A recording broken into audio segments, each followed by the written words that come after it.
afternoon. It's another one of our community here in Chapel Hill and Durham. This is one of our students here at UNC Chapel Hill in the Department of History, Ellithorpe, who is working on a big numismatic project with Richard Talbert's second one.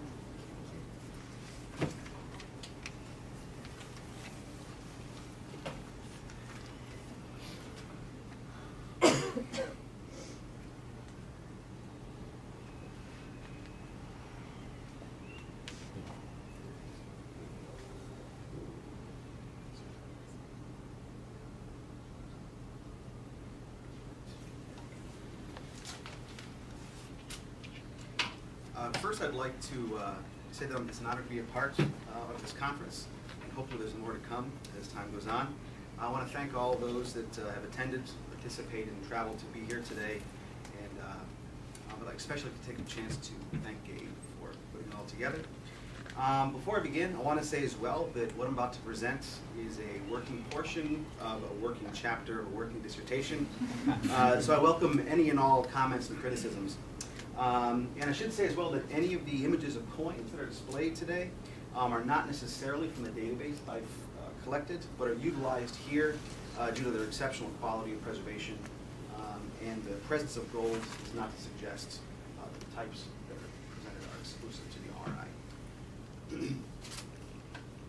The body of numismatic evidence of Imperial Rome consists of millions of surviving individual coins, out of which thousands of iconographical combinations of type and associated inscriptions have been identified. In this paper, I examine the role that coinage played as a mobile medium of politically persuasive communication for Rome to the newly incorporated populace of Dacia following Trajan's Wars of Conquest, 101 to 102, 105 to 106 AD. I attempt to situate the role of imperial coinage as both a mouthpiece for ideology and a vehicle of propaganda directed to the numerous influential groups or communities. Before going any further, it is essential that a clear statement about what exactly constitutes propaganda be laid out. For the purposes of this paper, therefore, I take propaganda to imply information which is purposefully designed and intended to persuade or convince its audience. It is a form of communication which aims at influencing the attitude of a community towards a particular cause or position, and is repeatedly dispersed over a wide variety of media in hope of creating the desired result in audience attitudes. For our purposes of examining Roman propaganda here, the particular variety of media to be explored is coinage, which incomparably preserves the appearance and articulation of imperial ideology. Within a larger political propaganda program at work during the early Roman Empire, coinage functioned as the most ubiquitous, tangible, immediate, and variable element. Much happens to be currently unknown, or at least largely under-investigated, in the discipline of Roman numismatics, broadly speaking. The same may be said about Roman propaganda. Further research could, therefore, aid us greatly by not only corroborating the existence of numismatic propaganda in the Roman world, but also by providing a clearer picture of the functioning and the exploitation of material culture within the so-called imperial program of propaganda using material culture as a whole. While some scholars support the concept of such a program, most adhere to the perspectives that deny the existence of propaganda for the ancient world. Those opposed to the notion typically highlight the limitations of pre-modern technologies and maintain that imperial coins, statues, and monuments could never function as political propaganda. This primitivist interpretation goes so far as to argue that imperial imagery lacked any persuasive content at all, claiming that such images were merely monarchic display, the irrational public expression of imperial power for its own sake.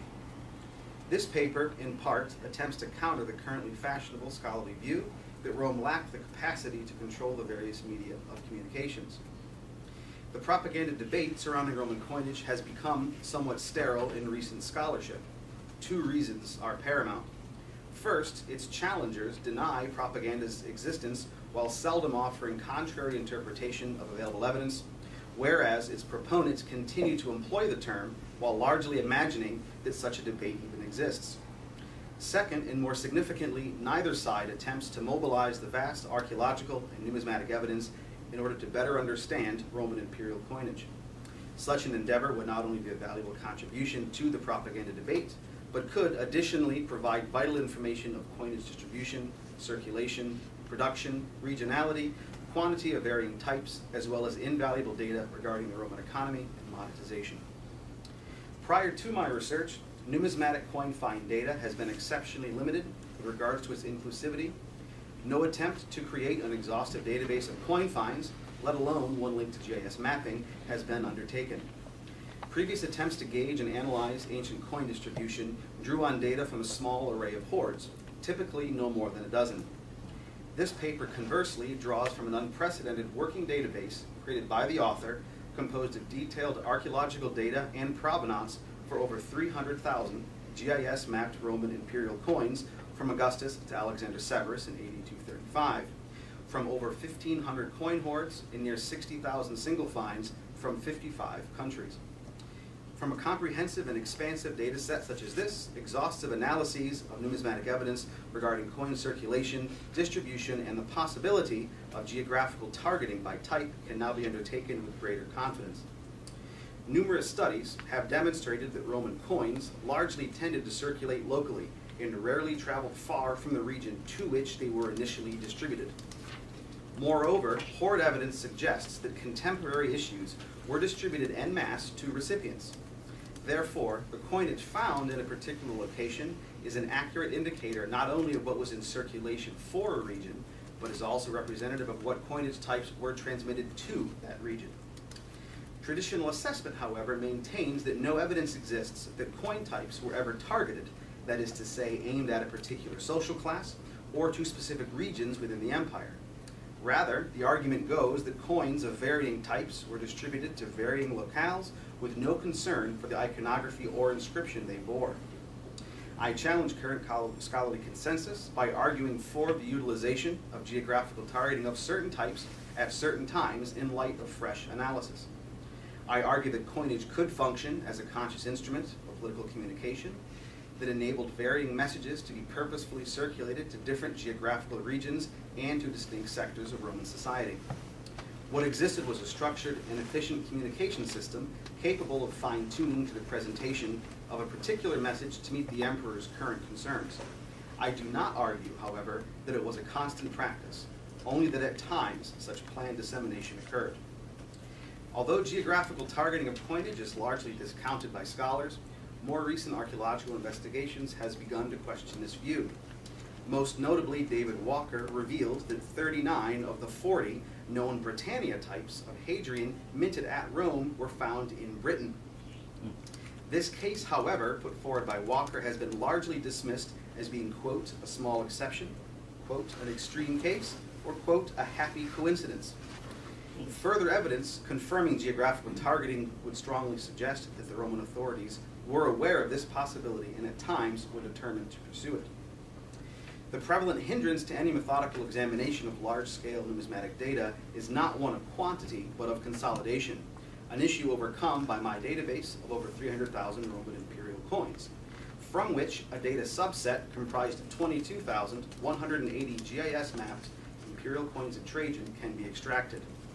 The map of all find spots for all imperial coins minted under Trajan from this database demonstrates the distribution pattern of the imperial mint for Trajannic Rome. Visualization is aided by abandonment of standard point marking and the utilization of a heat map. It is a paucity of archaeological data as a whole, not matters exclusive to Trajan, for northern Turkey, Libya, and much of North Africa that accounts for the minimal representation of imperial coinage. Even so, a solid band of concentrated coin distribution across the entire northern frontier is immediately recognizable. Moreover, and not surprisingly, the locations of the legions under Trajan closely correspond to the areas where an especially focused quantity of Trajanic coinage has been discovered. The fiscal needs of operating and maintaining the army necessitated that a constant flow of coin to the frontier regions of the empire. Hoard evidence has long demonstrated that there were key initial distribution zones for new coin. While the analysis of coin find data here further confirms that the army operated as a distribution mechanism of coin into the regional economy for the empire, what remains unknown and largely unrecoverable is how newly minted coin reached its destination, how decisions which regions received new coin and in which quantity were made, and even who assessed and administered the mint and its production.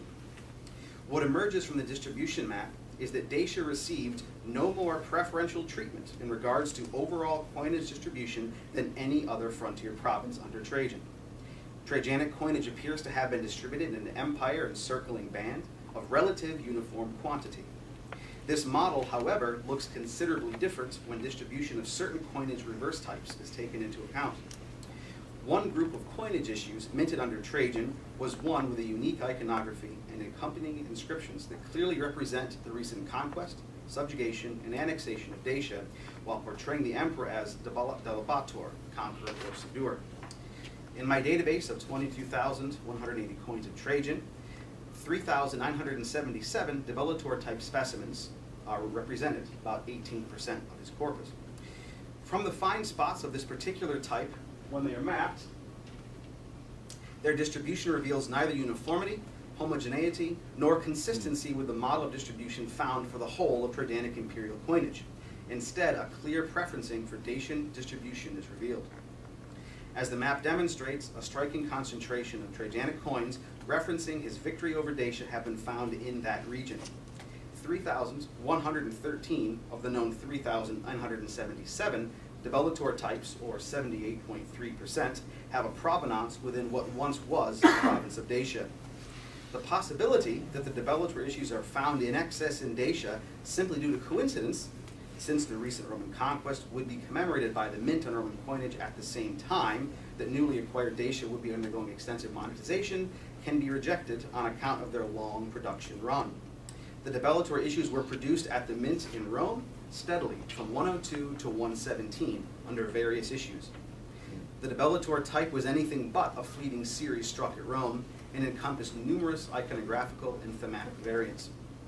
The most common variants of the debelator type found in Dacia portray a mourning Dacian sitting on a pile of arms, a Dacian before the goddess Pax, and the goddess Victory inscribing Vic Doc on a shield. These variants are not restricted to the Dacian region. At the same time, however, many debelator type variants found outside Dacia are never found in the province itself. It is the variants that depict excessive violence and excessive humiliation of Dacians that are not found within Dacia, but are instead concentrated in Italy and Gaul. Most of these variants depict the Emperor Trajan personally engaging in especially brutal or humiliating behavior towards Dacians. One variant shows Trajan thrusting a spear at a Dacian before being trampled by the galloping horse that he rides. Another shows a dejected and submissive Dacian presenting his shield to Trajan. Another shows the emperor resting his foot on the severed head of a Dacian. Direct agency by the emperor, let alone an exhibition of excessive violence or humiliation to Dacians, is not found amongst any of the debelator types in Dacia. Moreover, it is only far beyond Dacia that we find variants displaying the personification of the river Tiber, forcing Dacia to the ground, apparently in preparation to rape her. The likely reason for keeping the most violent and humiliating debelator types out of Dacia is that Rome did not wish to communicate the same message to the newly incorporated Dacians. The non-excessive debelator types, while perhaps still unpleasant in their message to the Dacians, are a much more standard and expected visualization of victory. The excessive debelator types, however, utilize largely unprecedented reverse types that offer a belligerent, distasteful, or abusive image. The ideological message communicated to the Dacians via the debelator type variants that they received conveyed three main points: Roman military superiority, the pointlessness of further Dacian resistance, and more importantly, the Dacians, by using Roman coinage and participating in monetization of the local economy, are now incorporated into the Roman world. It is worthy of note that the exceptionally rare Clementia type, minted under Trajan, has only been found in Dacia. In short, Rome wanted to check the desire for resistance while promoting integration and assimilation. Adversely, the message to existing Romans was one that sought to calcify the ideology of Rome's unforgiving treatment of adversaries, as well as to dissuade any potential usurpers or rebels by highlighting the consequences. The latter message is further underscored by the fact that all but two of the specimens showing Trajan directly using violence or humiliation towards Dacians are on RI. Those would have been near exclusively circulated amongst affluent Romans, provincial elite, and generals. The Debellator coinage was targeted at the Dacian populace, not the Roman army, even though it was the army that would have been the first group to receive, view, and potentially internalize its message. When the Debellator coinage was minted can, perhaps, provide the most significant indicator of audience. Dacia was not fully incorporated until 106, following the Second Dacian War. So, if a large portion of the Debellator coinage found in Dacia was minted prior to 106, it would be highly unlikely that the native population would be targeted for any form of imperial communication. It has long been recognized that the coinage of Trajan is in dire need of comprehensive reassessment, honoring modern standards of numismatic analysis. Notable among the problems of Trajanic coinage is the proper assessment of his so-called Cost 5 coinage. No substantive changes were recorded on Trajan's coins minted during his 5th consulship, ranging from 103 to 111, making nearly half of the emperor's entire reign chronologically undefined. Later attempts have been largely unsuccessful, as witnessed by Paul-André Besson's recent analysis of Trajanic coinage. More recently, however, Bernard Wojtek has provided a detailed breakdown of all known Trajanic types, and he assigned nearly all of them to a particular year of production, based on cross-referencing obverses from issues of known years to those of the elusive Cost 5 type. In this way, he has created a convincing timeline based on type stylistics, development, and physiognomic analysis. When the Debellator Trajanic coins found in Dacia are considered in relation to Wojtek's classification system, it becomes immediately recognizable that preference for this type only occurred after the outbreak of the Second Campaign, when the entire region was annexed. 90% of all Debellator issues found in Dacia were minted after the Second Dacian War, during a period of cultural and political integration and assimilation, as well as intense monetization. We cannot know for certain at what point the imperial regime determined to annex Dacia, but it would have been at some point after the outbreak of the Second Dacian War. Consequently, given the finding that 8.7% were minted at some point during the Second Dacian War, it reasonably follows that some uncertain portion of the 8.7% were also minted once Dacian incorporation was the objective for Rome. Therefore, some indeterminate amount, between 90 and 98.7%, of the Debellator corpus was struck once annexation was the aim. Such data thereby eliminates the plausibility that the Roman legions stationed in Dacia were the intended primary audience of the coinage. That is not to say, however, that offering a nod to the army while communicating to the Dacians could not have been seen as doubly beneficial to Rome. As noted above, the army acted as a distribution mechanism for new coin, and the imperial regime could still communicate a political message to more than one narrow audience in the process. Coinage can communicate to several audiences, and multifarious messages can be borne by a single type. The army could still be commemorated on the Debellator coins while Rome communicated to Dacians as their prime objective. In short, there were initial and successive recipients of coinage, as well as primary and secondary targets for any propaganda they may carry. In this instance, the army was the first recipient group of the coin, but it was not the primary audience of its message. 3 other brief examples of geographical preferencing of coin types appear under Trajan, signifying that the practice was not limited to just the Debellator type alone. First, the forum type, which depicts Trajan's forum in Rome on the reverse, has been found disproportionately in Italy. 91% of all known specimens are found here. Second, 86% of Trajan's Congiarum types, which depict and commemorate the emperor's largesse to the people of Rome, are found only in Italy. Third, all Imperator 7 types, which show Trajan on a platform with 2 attendants as he addresses the troops, have their provenance solely in Italy. In my view, the rationale to restrict distribution and circulation of these types to Italy is a matter of reception. The first 2 types would appeal more to audiences who would have seen Trajan's forum and its accompanying monumental architecture, or who might have benefited from the emperor's largesse. The Imperator type, traditionally considered to depict the Praetorian Guard, though the audience of troops is not in any way possible to know that they are Praetorians as troops, that's the traditional assessment as Praetorians, would serve as an imperial gesture of appreciation to one of the most influential groups, which the Princeps was in a state of constant discourse. It is difficult to imagine that these three types having any perceivable impact on the provincial elite in Britain or soldiers stationed near the Euphrates. Much like the Ellithorpe type, these types too were deliberately designed for a particular audience to communicate a particular message or ideal. Monumental architecture, epigraphy, literature, and numismatics were all part of what may be termed a propaganda campaign by Trajan regarding the Dacian Wars.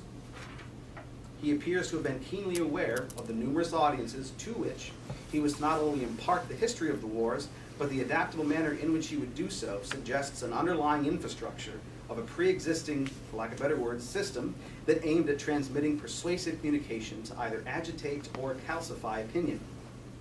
When the archaeological and numismatic evidence is mobilized to the extent that this new database makes possible, the scope and sophistication of an imperial program of propaganda can be better understood.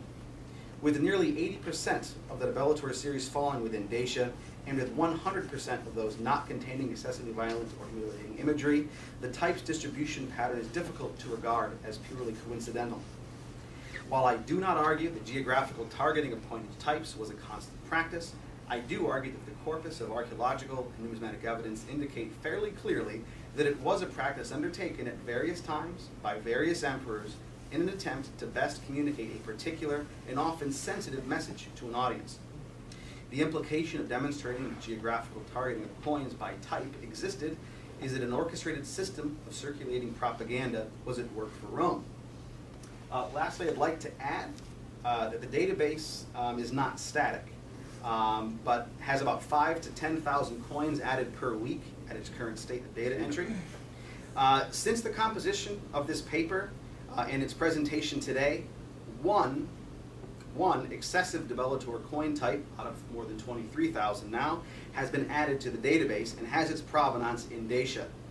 I have an image, luckily, of this particular coin, and it happens to both highlight quite clearly why there would have been a desire to limit its distribution, as well as provide insight into the reception of numismatic imagery. By the way, this is the only coin out of more than 300,000 to be defaced of Trajans. There are less than 10 total defaced coins in the database. In fact, for numbers' sake, there's about 4 to 5 of Hadrian.